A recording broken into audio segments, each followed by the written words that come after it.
Bismillahirrahmanirrahim. Assalamualaikum warahmatullahi wabarakatuh. Apa kabar sahabat Jannah? Mudah-mudahan kita senantiasa diberi lindungan dan berkah Allah Subhanahu wa taala. Nasrullah Family TV akan senantiasa memberikan konten-konten seputar dunia Islam. Jadi, dukung terus channel kami. Mendengar nama Abu Jahal saja dapat dipastikan bagi sebagian umat Islam tahu siapa tokoh Quraisy ini. Kisahnya banyak diabadikan di banyak kitab. Selain menjadi musuh bebuyutan selama Nabi Muhammad SAW menyebarkan Islam, ia merupakan tokoh berpengaruh di kota Mekah.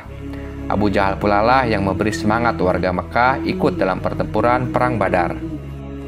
Abdul Hakam bin Hisham adalah nama asli dari Abu Jahal. Abu Jahal sejak remaja senantiasa mengolok-olok Nabi Muhammad. Pernah juga keduanya berkelahi. Abu Jahal kalah dan terkilir lututnya. Ia sangat dendam kepada Muhammad kala itu. Dalam berbagai literatur dikisahkan, si Abu Jahal ini pernah melamar Khadijah binti Huwailid. Sayang, maksudnya itu ditolak. Berbeda beberapa bulan berikutnya, justru pinangan Nabi Muhammad diterima perempuan cantik dan kaya itu. Khadijah pada tahun-tahun berikutnya ikut mendampingi Muhammad hingga diangkat sebagai nabi. Tentu hati siapa yang gak dongkol, karenanya Abu Jahal semakin dengki kepada Muhammad. Untuk menunjukkan dirinya hebat, si Abu Jahal ini memproklamirkan dirinya sebagai preman kota Makkah. Orang-orang duafa yang masuk Islam semua mendapat penyiksaan pedih dari Abu Jahal. Puncak kebencian Abu Jahal adalah pada saat Rasulullah SAW usai melaksanakan Isra Miraj. Ada beberapa kisah di balik Isra Miraj antara Abu Jahal dan Nabi Muhammad SAW. Bagaimana kisahnya? Namun sebelum itu jangan lupa untuk subscribe dan bagikan sebanyak-banyaknya kepada teman kalian, karena sebaik-baik kalian adalah orang yang mempelajari Al-Quran dan mengajarkannya. Hadis riwayat Bukhari. Sahabat Jannah, pada suatu hari Abu Jahal melewati Masjidil Haram di siang hari. Ia menyaksikan Rasulullah tengah duduk seorang diri. Lantas si Abu Jahal ini mendekati dan bermaksud mengolok-olok. Ia bertanya kepada Rasulullah hal baru apa lagi yang dialaminya. Dan tanpa ragu Rasulullah pun menceritakan peristiwa Isra Miraj dan apa saja yang dilihatnya selama peristiwa itu. Maka berlanjut dialog antara Rasulullah dan Abu Jahal.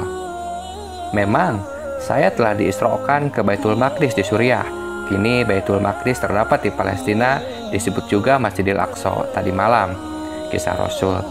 Dan sekarang kamu telah berada lagi di antara kita? Tanya Abu Jahal. Benar, jawab Rasulullah. Kita tahu bahwa peristiwa Isra Miraj terjadi pada 27 Rajab, tahun ke-12 dari kenabian, atau 2 tahun sebelum Hijriah. Setelah Isra Miraj, Rasulullah mengajak manusia supaya percaya kepada kisah perjalanan yang menakjubkan itu. Banyak orang yang tidak percaya, termasuk Abu Jahal. Nah, menariknya, seusai dialog itu, Abu Jahal berteriak seperti orang gila, memanggil rekan-rekannya kaum Bani Ka'ab bin Luwai. Akhirnya, semua orang berkumpul dekat Ka'bah. Sementara itu, Abu Jahal menceritakan kepada mereka apa yang didengarnya dari Rasulullah dengan semangat. Dia berharap dengan kisah ini, orang yang telah beriman kepada Rasulullah akan pergi meninggalkannya karena peristiwa yang di luar nalar manusia. Kemudian, seorang muslim tampil dan bertanya kepada Rasulullah mengenai peristiwa perjalanan dengan jarak ribuan kilometer ditempuh dalam semalam. Rasulullah pun membenarkan peristiwa ini dan menerangkan jika dia juga sholat bersama dengan para nabi. Umat yang sedang berkumpul pun menanggapi dengan perasaan yang berbeda-beda. Orang musyrik bersuka cita karena menyangka dengan cerita berita ini akan berakhir riwayat Muhammad bin Abdullah. Kebimbangan pun menghinggapi hati sebagian umat Islam. Bohong kau Muhammad, bagaimana mungkin dalam satu malam saja bisa ke Baitul Maqdis? Kalau benar-benar sampai di sana, coba kau ceritakan apa yang kau lihat dalam perjalanan. Muhammad bercerita sesuai dengan yang dilihatnya secara akurat. Orang ramai membenarkan kecuali segelintir para munafik dan Abu Jahal. Itu sihir yang nyata, teriak Abu Jahal. Untungnya, di antara kerumunan ada orang yang merasa pernah pergi ke Palestina.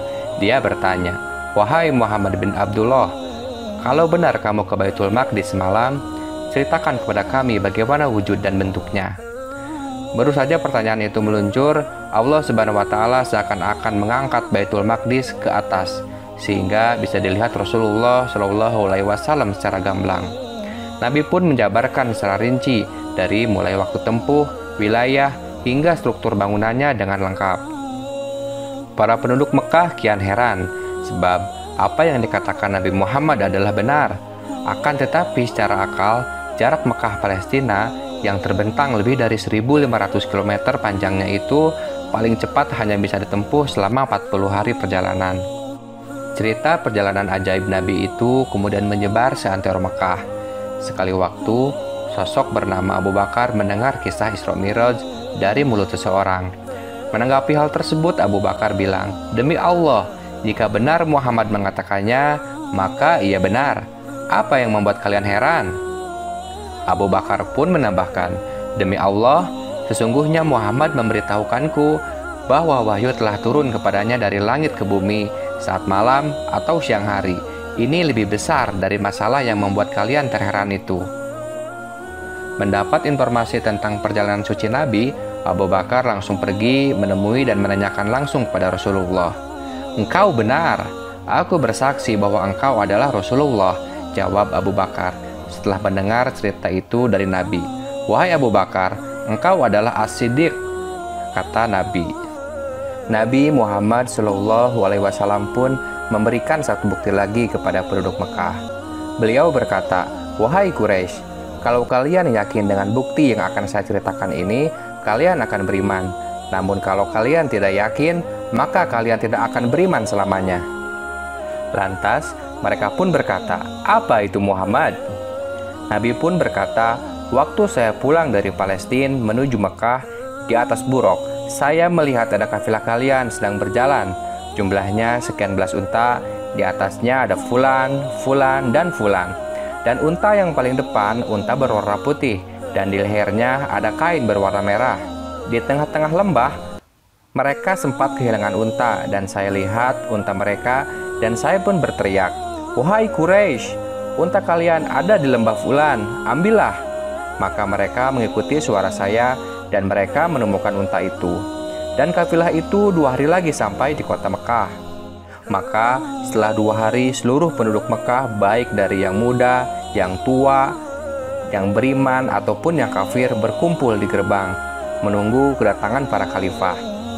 Namanya pintu Bani Syaibah. Subhanallah, menjelang waktu zuhur, datanglah kafilah sesuai dengan apa yang Nabi ceritakan, baik dari jumlahnya, orang-orangnya, unta paling depan berwarna putih, dan di lehernya ada kain berwarna merah. Karena penasaran, penduduk Mekah pun bertanya, "Wahai kafilah Quraisy, kalian dari mana?" Mereka pun berkata, "Kami dari Palestina."